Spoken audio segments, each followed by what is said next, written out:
不要，我是有夫君的人。你中毒了，是桃花雾。若本王不替你解毒的话，你必死无疑。今日就算宝贝上骂你，也非要救你不可。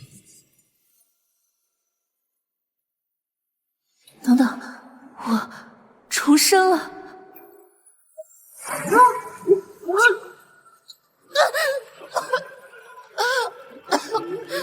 夫君，这10年来，我假装天不侯府已经在赎罪了，你为什么要赶尽杀绝？对，姐姐到现在还叫你夫君，可怜她守了一辈子的活法，到现在我还不知道真相呢。贱人，若不是你施珍于他人，这么多年怎么可心甘情愿把家产都给了我？原来是你当初设计陷害我跟摄政王的。几个人尽可夫的贱子，若不是看在你和顾家还有几分财产份上，老子早就弄死你了。重活一次，我不能就这么死。还有我前世无缘见到的孩儿，这事娘亲一定会保住你。一会儿还请王爷陪我演出戏。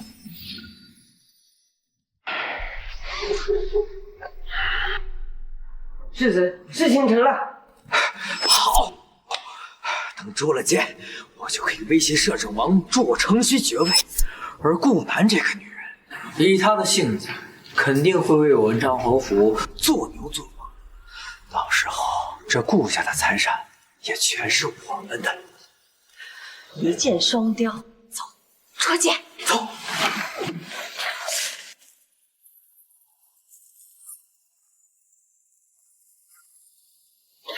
你们这对狗！怎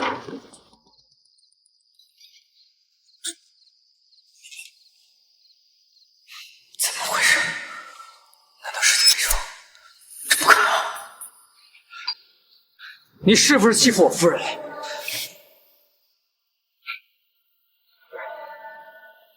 夫人莫怕，是不是欺负你了？你尽管说。真的是谁都不能欺负我吗？夫人，你放心。为夫今日就是拼着性命不要，要护你周全。你尽管说。顾南啊，顾南，只要你把脏水往摄政王头上泼，我就有他的把柄，而你会不打自招。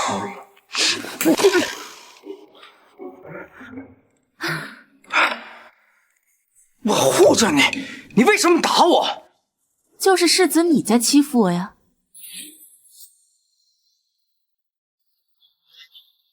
我什么时候欺负你了？世子你一进门，一口一个我没有欺负你，知道的是世子在关心我，不知道的还以为我和摄政王有些什么呢。这要是传出去，你还让我怎么活？你说这是不是在欺负我？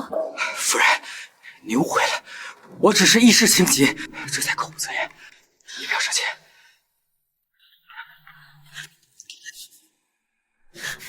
贱人！这是不是摄政王在你身上留下的痕迹？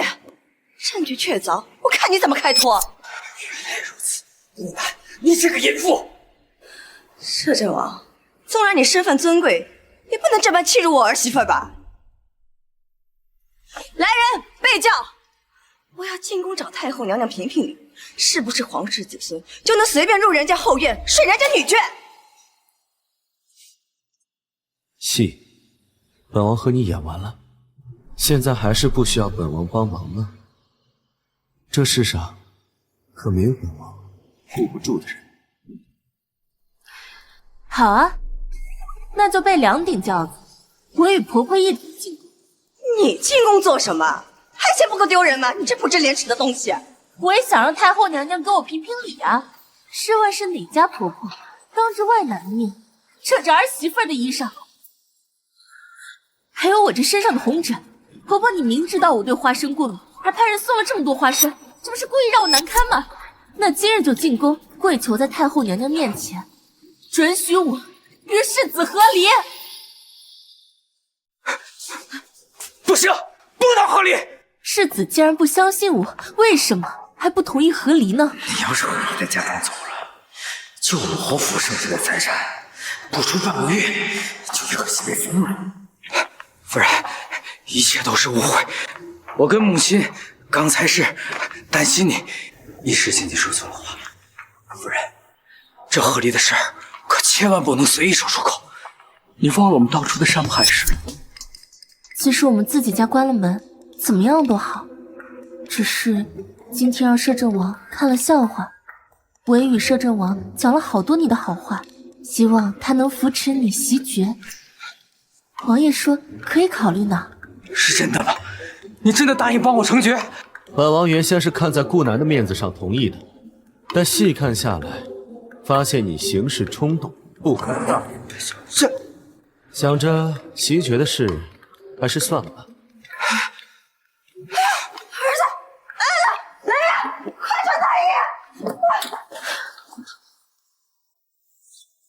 记着，你欠了本王一次。明明这事儿是我吃亏，怎么是我欠你一次？本想着顾南的贞洁毁了，我就能贬妻为妾，这样不仅不损失我们侯府的财产，还能风风光光的迎娶云裳进门。是夫人，请世子一见。都这晚了，他就那么缺男人啊？不见，让他滚！夫人拿着一盘茯苓糕，还让人压着长顺媳妇，说是世子不见，他就直接去御史台了。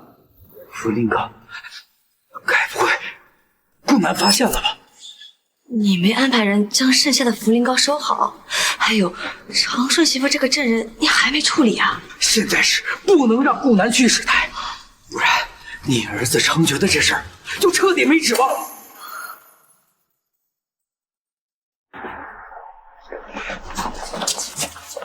你跑去御史台做什么？并非是儿媳想去御史台，是有人想害儿媳啊！这府中的下人口口声声说是世子让他下的毒。贱人，这个贱婢竟然敢污蔑主子！本世子什么时候让你下毒害夫人了？奴婢没有说谎，此药名叫桃花坞，吃下之后，若不及时与男人欢好，必死无疑。世子让奴婢将药下给夫人，再想办法将摄政王引到夫人院子里。难怪你口口声声质问我摄政王有没有侮辱我，原来世子和婆婆是想以我的清白之身来换世子的爵位啊！世子，你还真是好算计，为了爵位，连你妻子的清白之身都不要了！住口！来人，将这个污蔑主子的下人拉出去，立刻杖毙！慢着！夫人，你怎么能相信一个下人的污蔑之言，而不相信自己的夫君呢？我们可是要携手过一辈子的人。既然长顺媳妇儿口口声声说是您指使的，那不如直接去御史台还您一个清白，您觉得呢？夫人，正所谓清官难断家务事，而且这件事情毕竟牵扯到摄政王，若是传扬出去，对你的名声不好。夫人，今日的事儿确实让你受委屈了，你有什么要求尽管提出来，为夫都可以答应。真的什么都可以答应吗？是。如意，永和9年6月初5，世子打点书院，借走嫁妆银子5000两。8月初8，借走嫁妆银子1万两。住口！这都是什么乱七八糟的东西？这是我这些年用嫁妆贴补家用的账单，现在可以一一还来了吗？原来每次你给我银子，都暗地里记着账了，还说什么是借，我只是看错了。不然呢？若不是借的，世子岂不是成了靠妻子嫁妆养的废物？好一个牙尖嘴利的商户女！今天要是敢踏出侯府一步，我就让我儿子休你这个贱妇！你以为我不敢走吗？你敢！就算我今天不去，御史台的人就不知道此事了吗？你这是养我出花呢？世子，你觉得呢？这贱人真让天师眼换去意识太高重了，不行，夫人，这样不好吧？这毕竟是家事。来人，拿钱给夫人。不行，花了我的钱，还想要理由，老娘今天就把你的第一层脸皮给扒下来。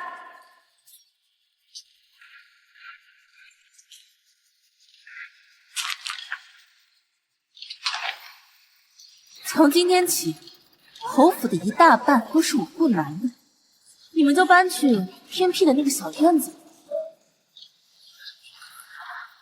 对了，记得天亮前把东西都收拾好。岂有此理！这顾南简直太过分了！这日后找他清算。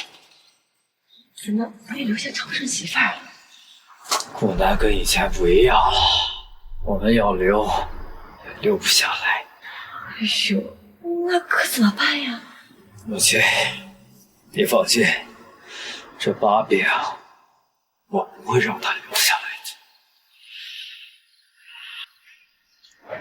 如意，你以后就住侧院吧。我一个人住侧院？上一世你为我赴汤蹈火，这一世我岂能薄待你啊？可是夫人，那我们接下来该怎么做呢？拿回嫁妆只是第一步，接下来我要慢慢报复这座府里的人。如意，看好长顺媳妇，她是我以后要和离的重要证人。是。小姐，不好了，长顺媳妇死了！什么？姑娘，现在怎么办啊？没有了长顺媳妇这个把柄，世子爷说不定怎么嚣张呢？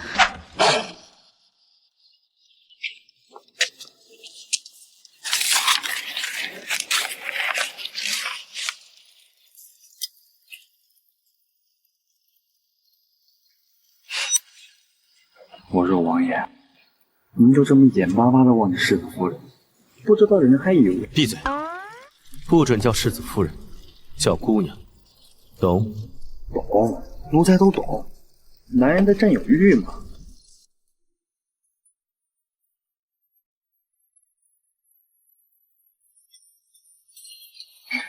各位贵客，请好喝啊！看来世子爷似乎会弄是新夫人呢。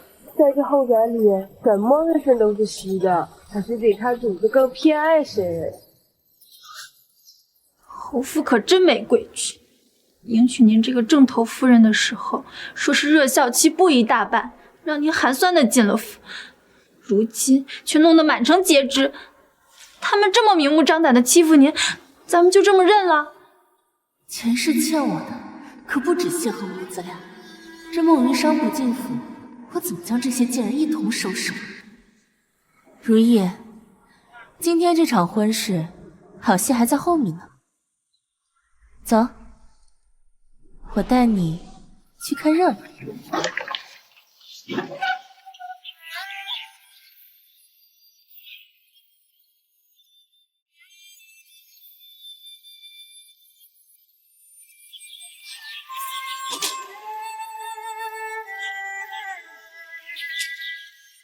竟然觉得我是冷锅冷灶，如意，不如找几个人牙子把他们卖了。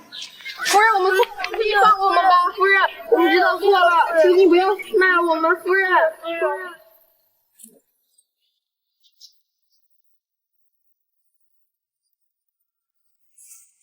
姑娘，他们竟然要一个妾室从正门进，这是在打您的脸啊！万万不可！有何不可？平妻在正妻面前就是妾，不过作为妾的话，如果说要从正门进，恐怕也不妥吧。韩郎啊，平妻也是妾，朝廷律法也没说平妻不能从正门进啊。你想说的是？夫人啊，我知道你心中都有不满。按道理说，我与云商订婚在前，云商应是正妻。可是我心中爱着，不忍你受委屈，又不能毁了与云裳的婚约，所以才委屈云裳做不起。云裳已经退了一步，夫人就再退一步，让云裳从正门进吧。夫君，其实我倒无所谓，不过平妻若是从正门进的话，不管是什么样的原因，终究会受到世人的指指点点。况且世子你刚过孝期，正在当选朝廷命官，会对世子不利的呀。对，夫人说的对，得从侧门进。郎，云裳，我爱你，我心中只爱你一人，日子还长着呢，从哪进步事情啊？时辰已到，贺礼该到了吧？等等！卑职奉京兆府尹之令，请世子夫人去京兆府衙门走一趟。好，顾南，你究竟做了什么恶毒的事情，竟然让人告到了京兆府尹衙门？大人，我顾南平日做事从不欺人，请问是何人喊冤呢？未经府尹大人审案，案情不方便透露，还请世子夫人跟卑职走一遭。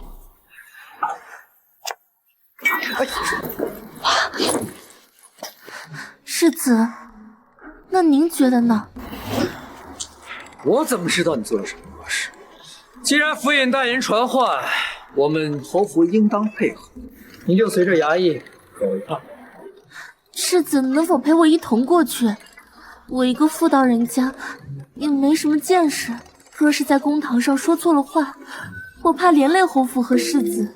你这不是胡闹吗？没看我举行婚礼呢吗？我哪空搭理你？去，得去。还真得跑一趟，正好借这个机会毁了顾南的名声。他名声毁了，才能让我们捏扁搓圆。听大人说的是。既然这样，那为夫就陪你走一趟。请。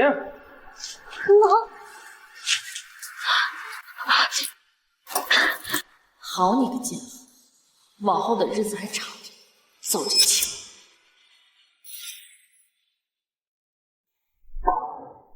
原告姓甚名谁？为何要状告文昌侯世子夫人？启禀大人，小人名叫张强，状告文昌侯世子夫人，拖欠小人2年房租不给，小人屡次讨要未果，还惨遭其殴打。你看那大人，你们看，欠人家房租不还，还殴打人，太过分了。谢世子夫人仗势欺人，恶女啊！对，就是恶女。天助我也！若是今日能坐视顾南恶妇的名声，就只能认我爹了。顾南，堂堂侯府世子夫人，竟然拖欠普通百姓房租，侯府的脸面都要被你丢尽了，还愣着干什么？缺了多少，赶紧还给人家！世子说笑了，我嫁妆里的房子住都住不过来，我何时需要在外租房住了？是啊，听说世子夫人出身皇商顾家，她怎么会在外租房，还拖欠房租？你是谁？我状告的是文昌侯世子夫人。我就是文昌侯世子夫人。什么？不可能啊！大人，世子夫人就住在我的宅子里，我见过她，她不长这样啊！这到底怎么回事？难道有其他人冒充谢世子夫人住在那里啊？肃静！本官可以作证，这位便是世子夫人。既然你说你在你的宅子里从来没有见过她，想来此事是有些误会。你等等，大人，小的认识他，他就是住在小的宅子里的那个男人啊！是他哦，你胡说！这样？难道你在外养了外室，还以我的名字租了房子吗？大胆刁民！本世子从未见过你，我岂是你随意污蔑的？大人，小的没有污蔑他。端午节的时候，我有一次去宅子里讨租，在院子里见过世子和夫人，他们在院子里赏花，当时有说有笑的。记得小的还感慨了一句，说世子和夫人感情很好啊。世子，他说的可是真的？当然不是，夫人，您难道不相信我？可是，这谁呀？没有什么可是。来人，碧堂。婆婆，您这是什么意思啊？本郡主乃是皇室血脉，我儿自然也是。既然是皇室血脉，那审案万没有让外人旁观的道理。李福隐，你说是不是？郡主说的对。来人，碧堂。慢着，顾南，这是我们家事，难道你要闹得人尽皆知吗？等门一关，这案子到底如何，还不是我们说了算。李福隐，有人扰乱公堂，该当何罪？扰乱藐视公堂，拉下去打他10丈少爷棒！今天就算打100大板，也不能关堂。真是小门小户出身，没有半点规矩。来人，给我狠狠的打！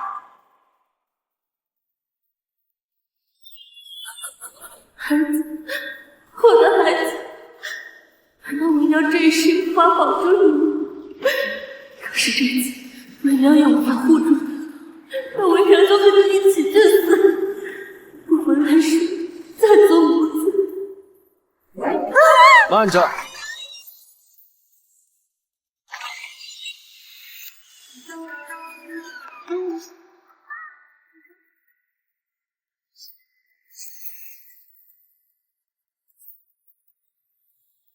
本王是皇族，应该有资格听这个案子吧？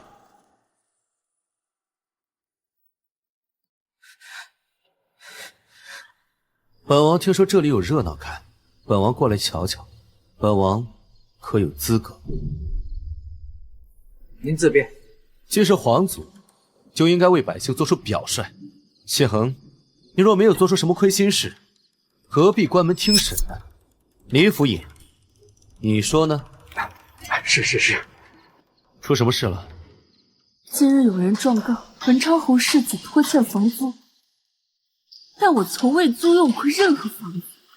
经事主阐述，这房子很可能是世子用来养外室的。谢恒，可有此事？您莫听这妇人胡言乱语，我根本就没有养外室啊！哦，是吗？恒王，你没事吧？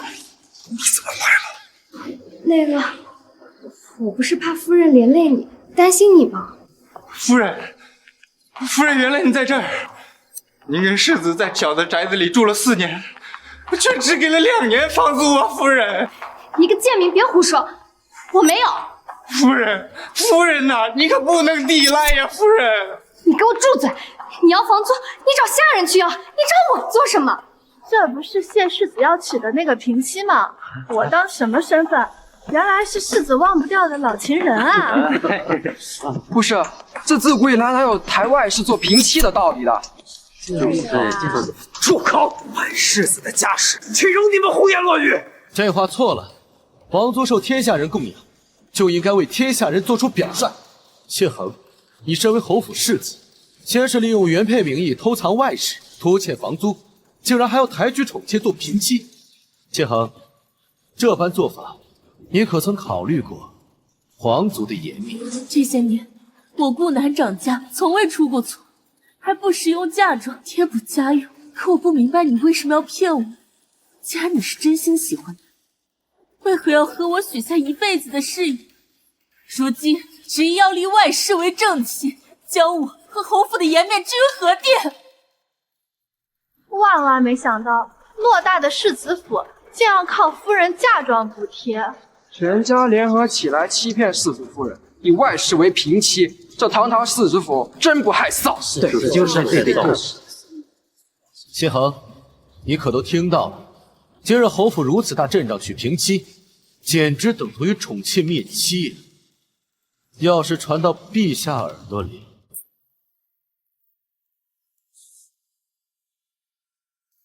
我今日纳的是妾，不是娶平妻。老，大点声，我听不到。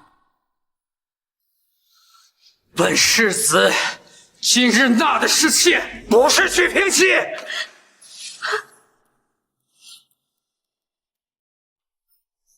既然是妾，那为何要穿上大红嫁衣呢？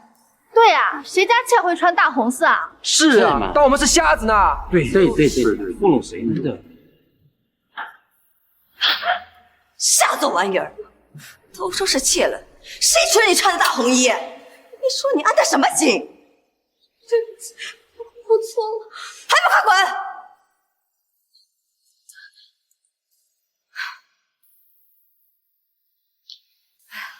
好孩子，一个贱妾而已，别让他污了你的心啊！你既然这般不给面子，那你的命也就别留了。后宅里想要悄无声息弄死一个人的手段多了去了，这个家恐怕你们是回不去了。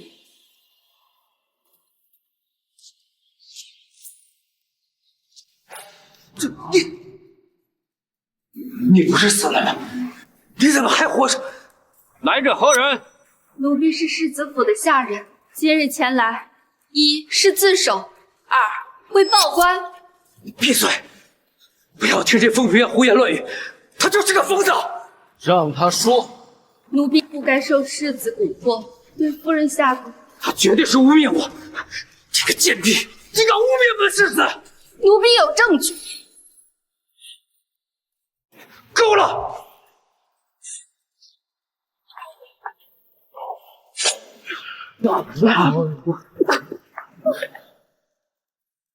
我家世子爷在心仁厚，小人不许你污蔑于他，去死吧！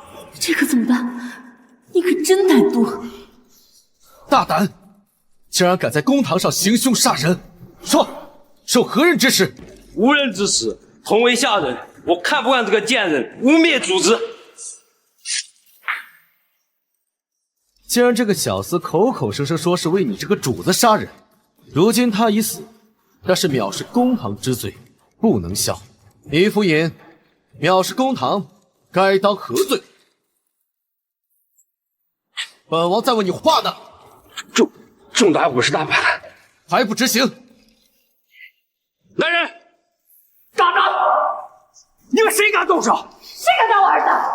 你这次来，桩桩件件都护着我的，莫不是专程来护着他的吗？莫非你们？你身为皇族，竟然要娶一个不懂规矩、无媒苟合的宠妾进门，后又纵容小厮在行凶杀人，丢尽皇族脸面！来人，拖下去，给我打！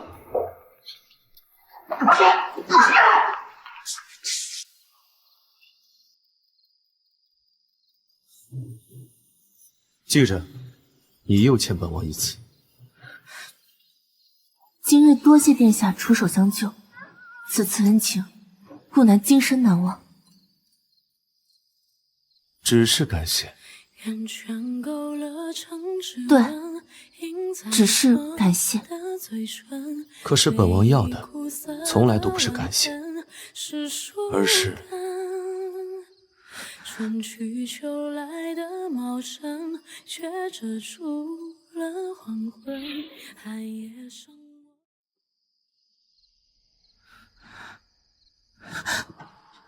我还有事，我先走了。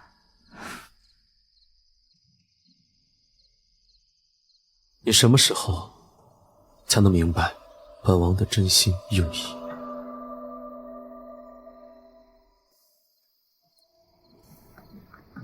妾孟氏来向夫人请安。不好意思，妾早就想向夫人请安了，偏偏世子缠着妾不放。世子缠人的工作，想必夫人也是知道的。妾说错话了，夫人还没有伺候过世子，又怎么会知道？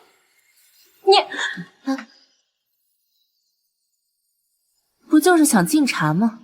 如意，去给孟姨娘拿个蒲团过来。你居然让我跪着敬茶！贱妾本应如此，怎么不愿意？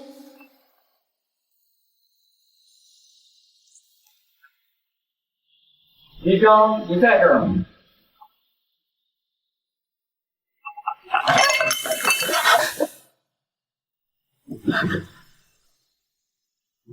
大胆！顾南，你在干什么？对不起，都是妾的错。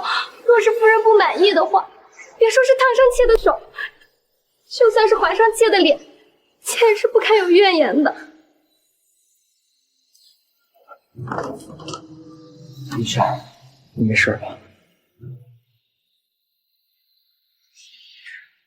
顾南，我没想到你如此心胸狭隘。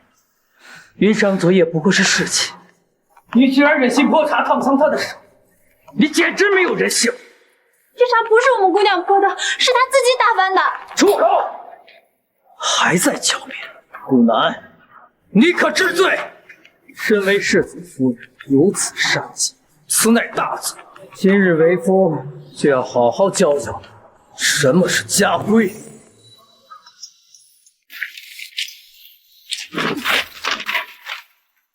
这是什么呀？这是世子昨日纳妾所用的开销，都是从我账上走的，还请世子记得还清。夫人，何必记得如此详细呢？没必要吧？哦，世子娶个妾，还要用夫人的钱，这要是传出去，怕是满城的人都要笑话世子是个没出息的人子。如果不想还钱的话，我倒是有个办法，不如将侯府的管家权全部交给孟姨娘。给我。反正侯府这么大，管起来也麻烦，不如交给孟姨娘。夫人交心的事，妾刚进府，理应为夫君还有姐姐多分忧的。每个月300两的进账，但至少1000两的花销，这个账我倒是很期待你该怎么管。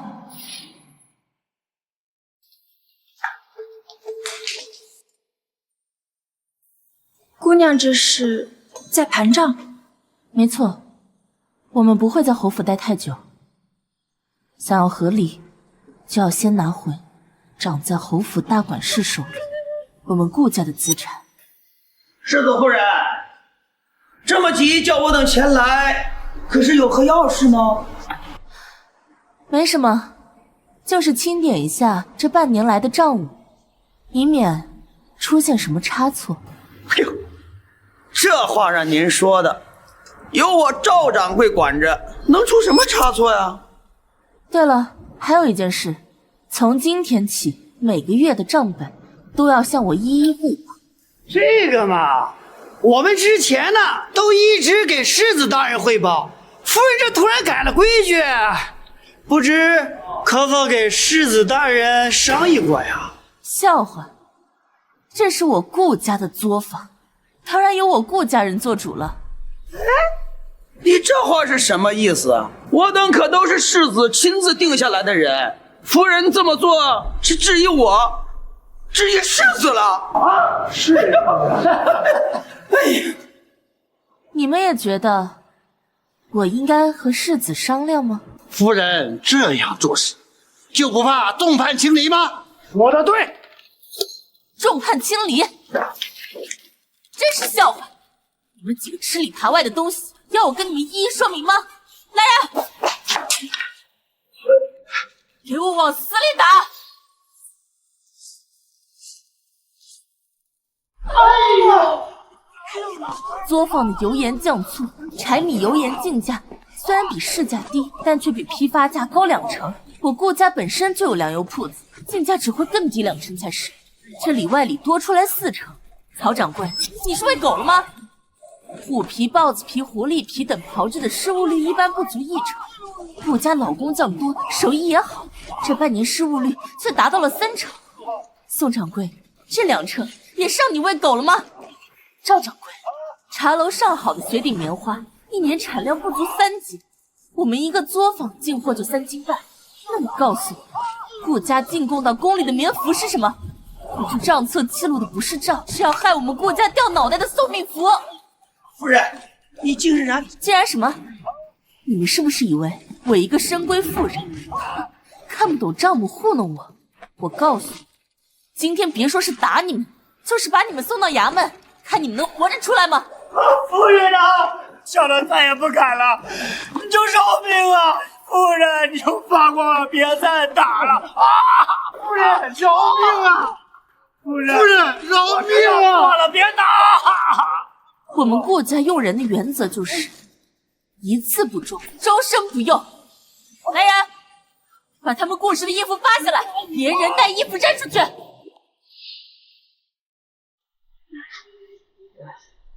恒郎，这大白天的，就等一下嘛。恒郎，这不是帮我管家吗？我一看那账上的数字，好像不对。你才刚进侯府几天，怎么张嘴闭嘴的都是钱，满嘴的铜臭？以前你可不是这样。这不是说让我管家吗？我一看那账上只有300两银子，那么大的侯府，这哪够啊？哎呀，恒郎，你就跟我说说嘛，这到底是怎么回事？还不是那顾南那个泼妇害的。顾南，要不是他逼我还他的嫁妆钱，这账目何至于此？多大一笔钱！还嫁妆钱？恒郎，你的意思是，之前侯府的用度一直是花的顾南的嫁妆？这侯府上上下下这么多人，人吃马嚼的，我这点俸禄哪够啊？不好了，侯爷，夫人她刚收回了侯府名下所有的顾家产业。你说什么？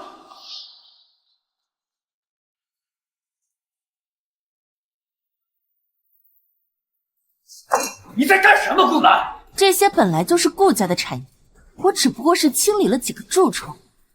正好你今天过来，我要向你宣布一件事情：从今往后，我要接手顾家所有的产业，由我成为最新的负责人。这不可能！自古以来，哪有女人当长官？内宅子人绝对不行！你以为这是过家家吗？哪条法规规定女人不能当长官？既然没有，我为什么不能呢？你可是我文昌侯府的世子夫人，岂能出来抛头露面经商？这样做，岂不是让全天下人都知道我谢恒连夫人都养不起吗？那不如我们打个赌吧。什么赌？赌我能够拿到朝廷军队供应。荒谬！顾南，你知道你在说什么？今年可是暖，别说你顾氏要和侯府脱离关系，就算没有，内府今也不会花大价钱来购买棉服。你就赌不赌吧？赌什么？就赌顾氏总负责人的位置。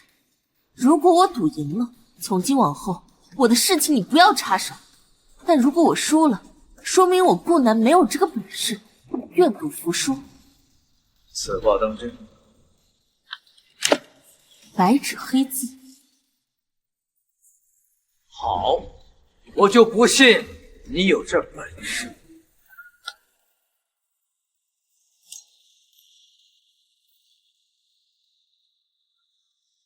接下来是个百年一遇的狠，这个一定。世子，刚得到的消息，顾南送去内监府的样样全都被退回来了。看吧，我就说顾南这个蠢货真是不知道天高地厚。还听说顾家拿全部的积蓄都去收购棉花了，这回可就等着他们破产。他既已签下赌约，就得认赌服输，看他以后怎么折腾。从今以后，这顾氏就是我们谢家的囊中之物。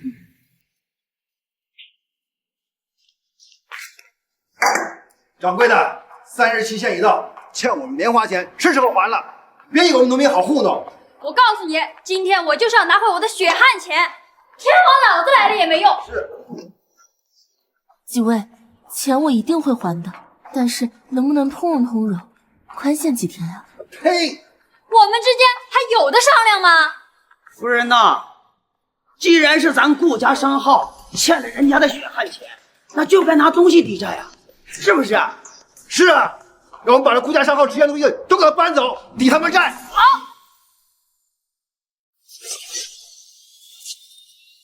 干嘛呀？这是我们顾家，不可以拿。掌柜的，要么给钱，要么我们拿债。走开！走。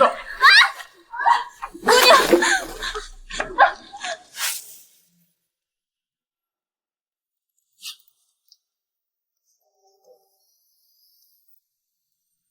王爷唤下官来，是有什么紧急要务？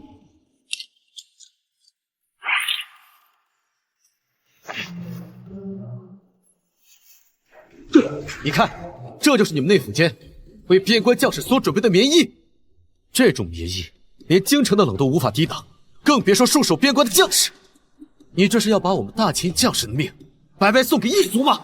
下官失职，罪该万死。即刻下令更换供应商。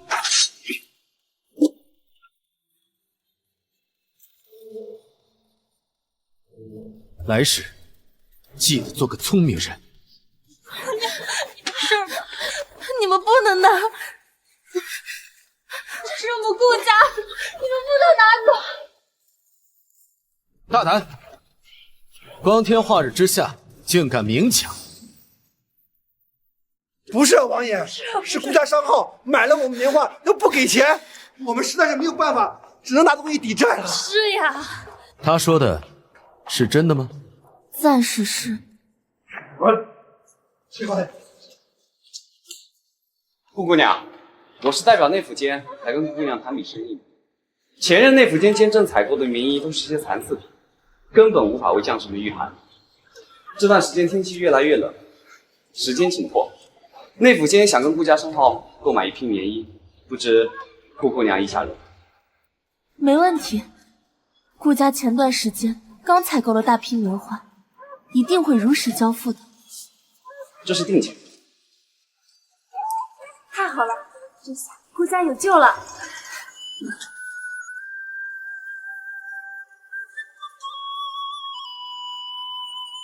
那微信就先走。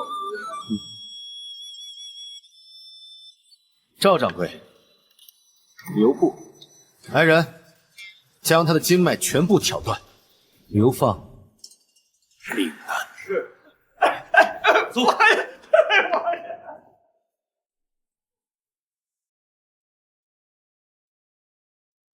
多谢摄政王明察秋毫，出手相救。你为了赢下这一赌局，不惜变卖自己全部的嫁妆，我给你赎回来了。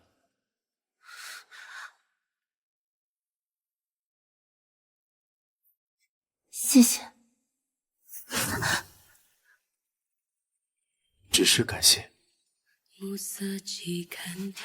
殿下，别叫我殿下。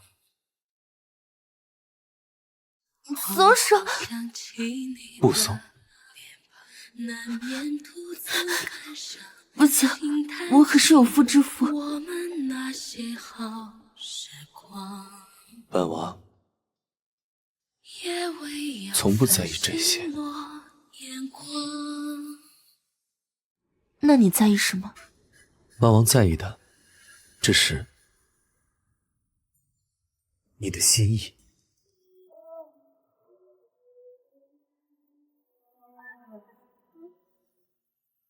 是否真的对本王无意？看着我，说实话。你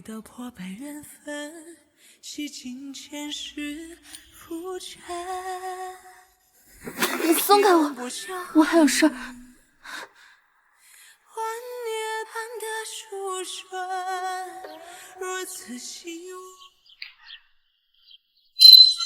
他有脸回来？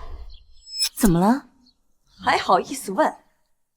你作为谢府的侯夫人，居然不顾夫君，如此歹毒，不配为公妇。婆婆，我怎么听不懂啊？明知故问，要不是你，赵掌柜也不会被流放，我也不会被削去官职。这回你满意了吗？我还以为是什么事情呢，可是这与我何干？还不是都怪你！现如今，皇府水深火热，你这世子夫人休想撒手不管。那你想让我怎么管呢？韩乐被贬职，你必须拿出点银两来替他疏通打点，让他官复原职，否则就休了你。我顾南可不是任你们拿捏的出血包，更不是你儿子升官发财的铺路石。你这说的什么话？要休了我，做梦！要和离的话，我随时奉陪。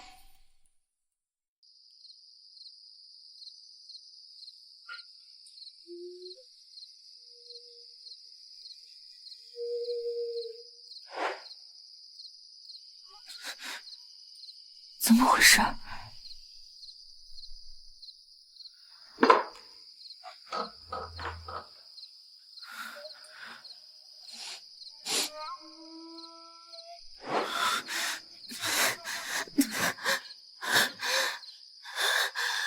如意，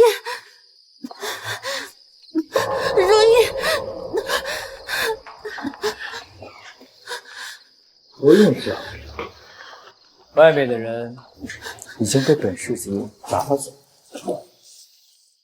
雪禾，你想做什么？我想做什么？你是我明媒正娶的夫人，这是闺房之内的俊逸，还能做些什么？自然是做夫妻该做的事情。不要乱来！你我夫妻天经地义，就算告到皇上那里，没有。放开我！放开我！你现在心不在我这里，那是因为还没有跟我圆房。等你彻底成为我的女人，我会乖乖听你的。放开我！秦少，放开我！放开我！放下来！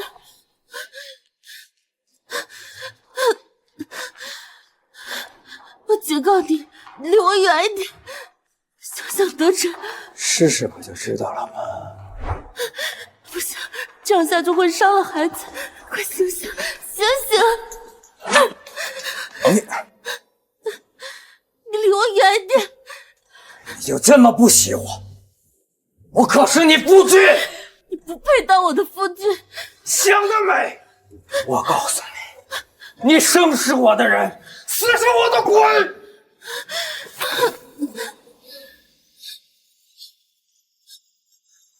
何必挣扎呢？春宵一刻值千金，你还未尝过吗？乖，让为夫带你体会人间极乐。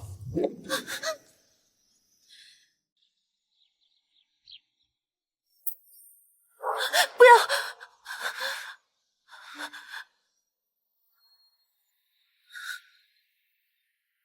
行吧。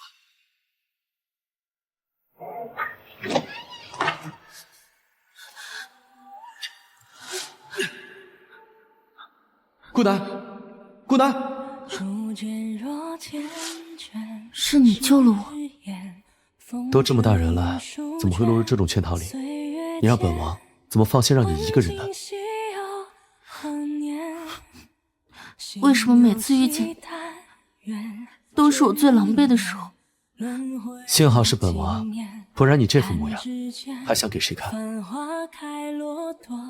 对了，我给你请个大夫，帮你好好把把脉。诊脉？不必了，王爷的心意我明白，但是顾南不敢接受。好，那本王先处理完杂事，晚点再回来看你。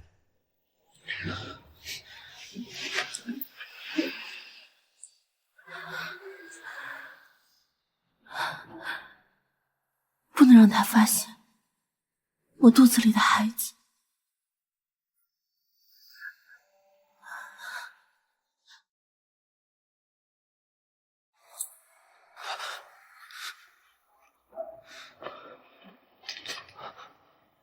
谢谢你救了我，这壶酒是给你的谢礼，我先走了。这个女人真是没良心，这可是本王花了几个时辰亲手为你熬的。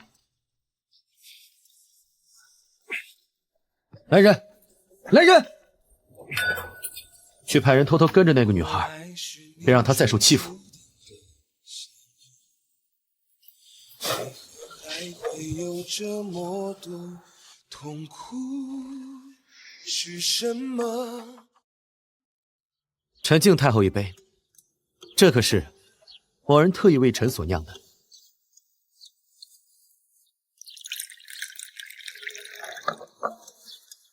太后，你尝尝，可还喜欢？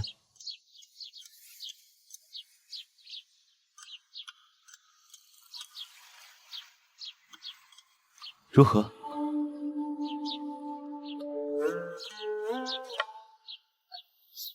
母后，母后，快去叫太医！母后，怎么回事？难道是顾南送的酒有问题？你还有脸坐着？你看看，你打我儿子都打成什么样子了！可惜没能把另外一条腿也打折。你这个疯女人，简直是无法无天了！姐，不用跟他废话。来人，把这个贱女的腿也给我打断，我也让她尝尝剁腿的滋味。谁敢伤我小姐，我就跟谁拼命！你们自己做了亏心事，还倒打一耙，你们侯府的人连基本的人性都没有了吗？我做什么亏心事了啊？你别说我本人！你给我听好了，你现在就把昨天打我儿子的野男人交出来，我可以既往不咎，否则你就是私通男人，是要进猪笼的。这天下想打你儿的人多的是了，你说的是哪位啊？别废话，给我绑了，送去审判。别说什么摄政王了，就算皇上来了，也没人救你。正好我也想报官，这府里啊，有人想下毒害我，我到手看看是不是贼喊出贼。你胡说什么啊？谁给你钱药了？那不过是我们夫妻间的小情趣罢了。啊，世子，你不打自招了？贱人，你别不识好歹，得了便宜还卖乖。哼，谁说要送官府才能判你的罪？今天老娘就在府里开堂审问，在这府里我就是王法。来人，世子妃私通外人殴打世子，无需提问，给我打断他的腿！不许吵我小姐！不知道。宣顾南入宫觐见。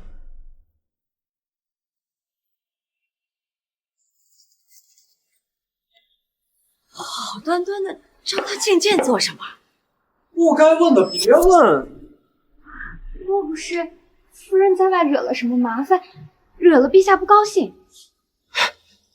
你这个贱人，这回得罪了陛下，我看你还怎么嚣张！不对，他犯了罪，岂不是会连累侯府？此刻起，这贱妇与侯府毫无关系。此话当真？你这个贱人，记住我，千万别把张水泼到我们身上。我顾南是死是活，跟你们都没有关系。走吧。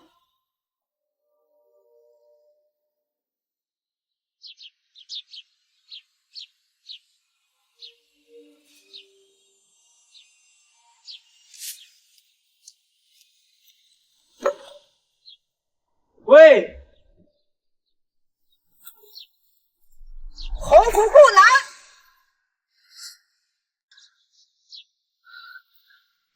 一至哀家顽疾有功，赏。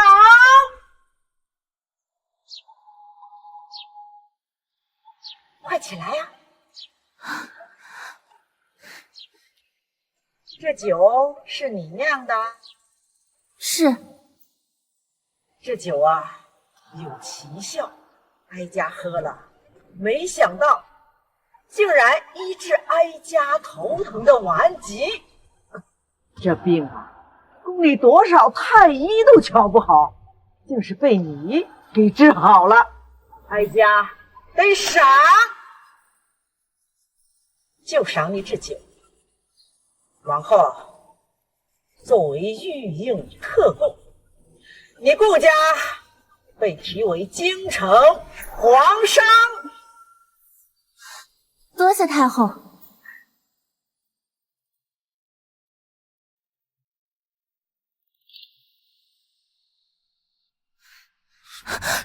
说，你是不是在利用本王？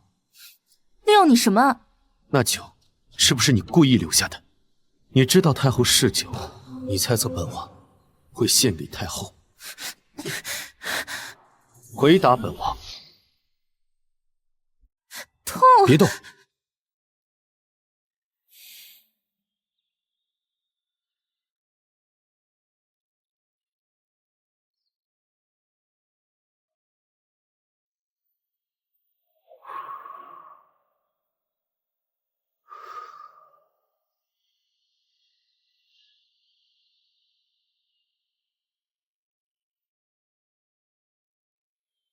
还疼吗？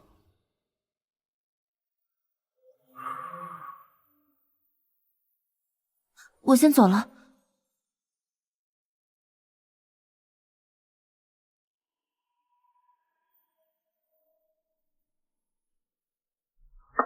红二楼子还好意思回来？我们谢家没有你这种儿媳妇儿，还不快给滚！恒儿，还等什么呢？赶紧把这县妇给我休了！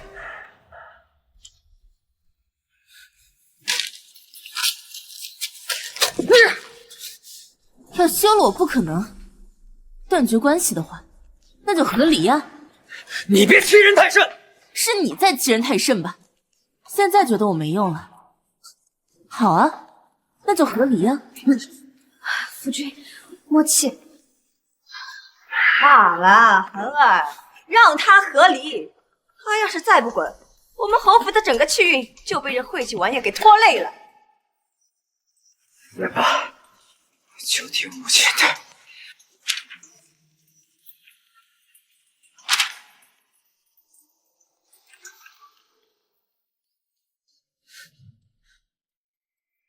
我总算要获得自由了。圣旨到！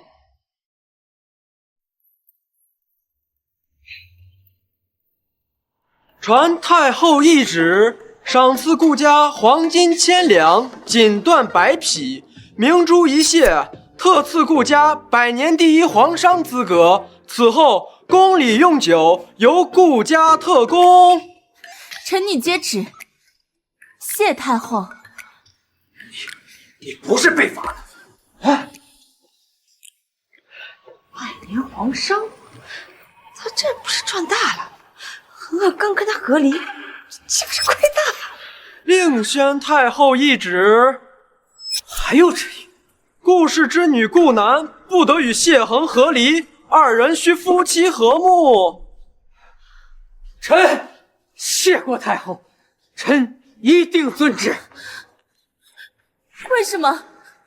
世子夫人还请好自为之，恪守妇道。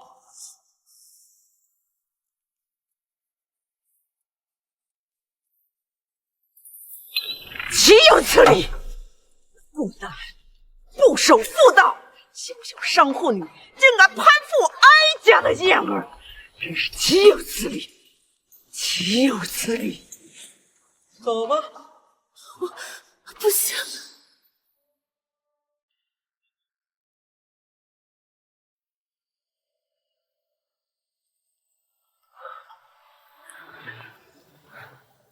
你怀孕了，为什么不早点告诉本王？还是被发现了。如今太后也不喜我，倘若我再跟着萧衍，只怕孩子难以平安，萧衍也难逃其咎。我不能害了他们。你既然怀了本王的孩子，一定不会让你离开侯府的。本王要立刻娶你。不必了，这孩子是我一个人的，跟你没有任何关系。什么叫没关系？他也是本王的孩子。你凭什么说他是你的孩子？你又有何凭证呢？你这个女人，你到底有没有良心啊？你多次救我，我确实很感激，但只是感谢而已。本王不信，本王不信。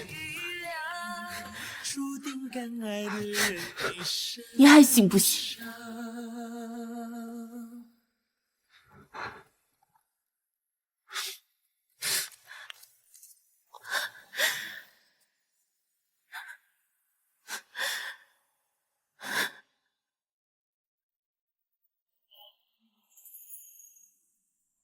求母后恩准，让儿臣迎娶顾南。我看你就是鬼迷心窍，你个上户女，出身卑贱，怎配你这堂堂摄政王？母后，儿臣心意已决，这辈子只钟爱顾南一人，唯他不娶。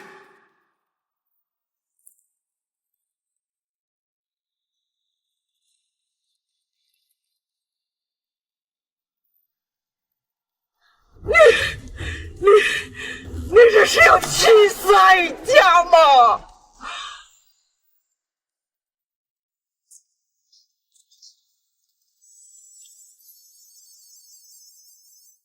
宗爱卿平身吧。皇上，应秉公执法，请勿乱了法纪。母后放心，儿臣心里有数。你就是顾南？臣女便是。你可知朕来薛家所为何事啊？今年冬寒，无数百姓深受冻害之苦。据淮阳郡主禀报，顾家作坊私自囤积大量炭火，意欲囤积居奇，再以高价卖出，你可承认？臣女承认。炭火乃百姓过冬必备，此举乃是扰乱民意，发国难财，你可知罪？陛下，臣女尚未说完。臣女的确囤积炭火不假，但臣女没错。大胆，犯下滔天大罪，还不承认？此话真假？因为户部尚书到。参见陛下，参见太后。刚刚户部来报，顾氏作坊给我们赠送了一大批炭火，这下百姓有救了。此话属实？自然属实。这世子夫人当真人善，如今太家已然平稳。好，很好，下去吧。微臣告退。顾南，你此番善举有功，朕要赏赐你。传朕旨意，即刻起，便立顾南为清河县主，赐封地。谢陛下。快请起吧。陛下，臣女还有一事相求。说。请求陛下让我和世子和离。我不同意。和离，哀家不同意。夫人，你我夫妻多年，哪怕再有矛盾，那也是家事，怎么能闹到陛下跟太后面前？陛下，太后明鉴，臣女想和离，并非是其他原因，而是谢家这些年作恶不断，臣女实在是不想同流合污。你胡说什么？陛下明鉴，臣女的婆母近些年作恶不断，屡次违反我朝律法。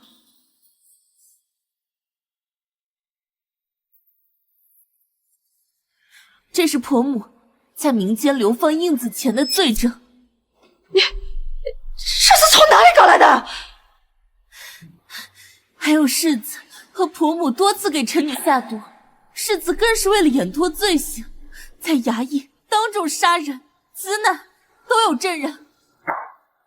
人证在哪儿？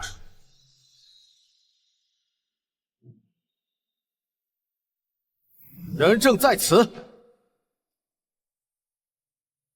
参见陛下，参见太后。摄政王，确有此事？千真万确，臣与京兆府等人亲眼目睹，谢恒行凶杀人，所言非虚。谢恒，你好大的胆子！陛下，臣有罪，请陛下宽恕臣。对，我们知道错了，以后不会再犯了。陛下，求你饶了我们吧！你等仗着身份显赫，作恶多端，罄竹难书，朕岂能宽恕？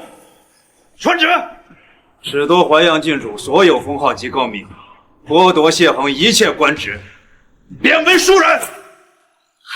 陛下饶命！陛下不要啊！求陛下宽恕！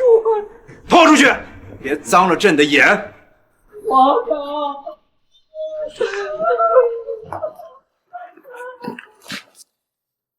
顾南与谢恒和离，朕准了。谢陛下。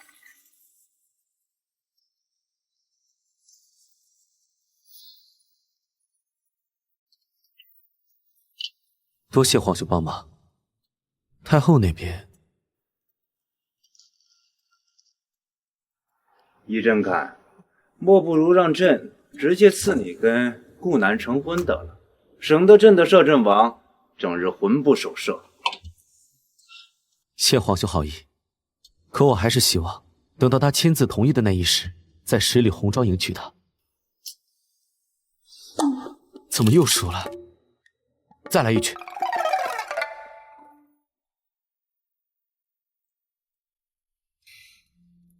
如意，我们自由了，从今天开始就可以离开侯府，日子肯定会越来越好。很快又要多一个小家伙陪着小姐喽。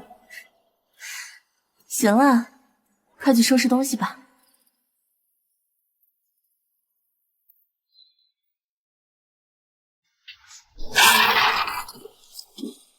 什么？人丢了，还不赶紧去找？是，已经派出大批人马外出巡逻。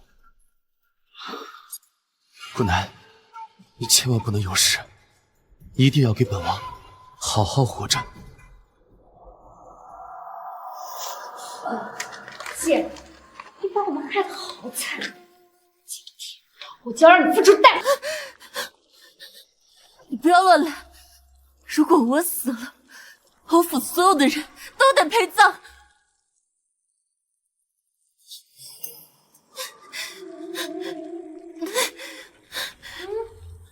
你们要干什么？你说我要干什么？当然是帮你把肚子里的孩子清理干净，省着出来跟着你受罪。我孩子是无辜的，你们有什么事冲我来？不要伤害我的孩子，你们不要伤害他。没错，我今天就是冲你来，谁让你是这野种娘？你这个贱人，害了我的全家，这笔账只能让你肚子里的孩子来承担。不要！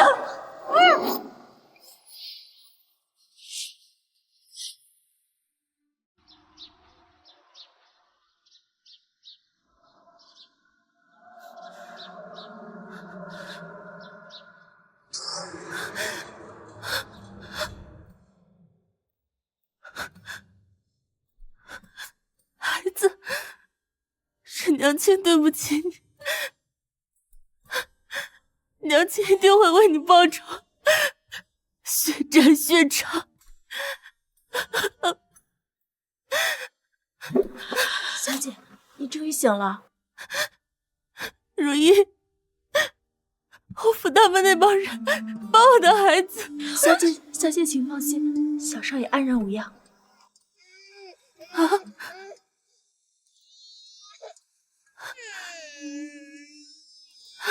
孩子，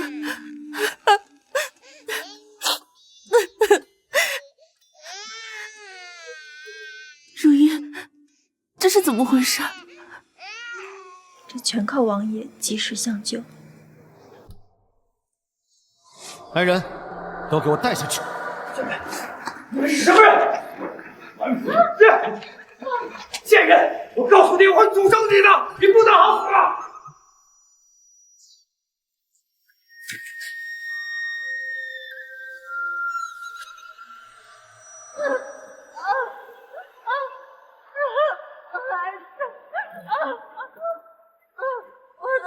王爷，老臣已经尽力，夫人身体本人虚弱，加之堕胎药力过猛，报答还是报销。大小本王都要。若他有任何损伤，本王要你整个太医院给他陪葬。小姐您不知道，昨晚王爷为了您，几乎将整个京城翻了个底朝天。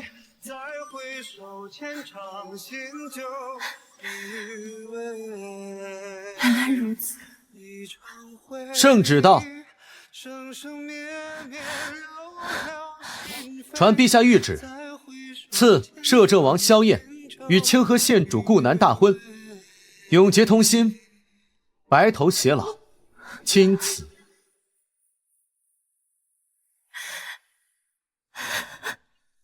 有了这道圣旨，看你还怎么拒绝我？